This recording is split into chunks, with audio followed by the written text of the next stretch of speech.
Pemirsa, selama ini kawasan Sanur memiliki jenis wisatawan yang masa tinggalnya cukup lama.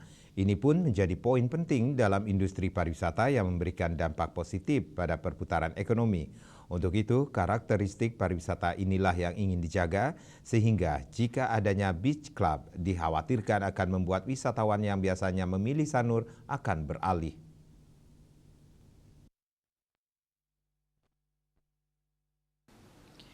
Hal tersebut diungkapkan oleh Wakil Wali Kota Denpasar IKD Agus Arya Wibawa. Dikatakannya saat ini pemerintah Kota Denpasar tengah memastikan isu terkait akan adanya beach club di Sanur, termasuk mendata permohonan izin terkait pembangunan beach club tersebut. Pihaknya tidak ingin kebablasan yang bisa membuat karakteristik pariwisata Sanur rusak. Menurut Arya Wibawa, masa tinggal wisatawan di Sanur bisa mencapai 1 minggu, berbeda dengan di tempat lain yang bisa 1 hari.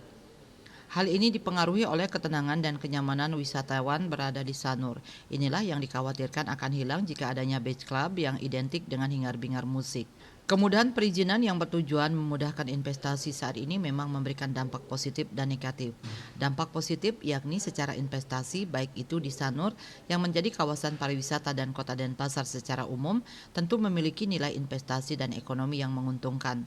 Namun dampak negatifnya kemungkinan ada ketidakcocokan pembangunan dengan DNA atau karakteristik dalam setiap daerah termasuk Sanur. Untuk itu harus diseimbangkan antara peningkatan investasi dan karakteristik di masing-masing wilayah. Bisnis Bali melaporkan.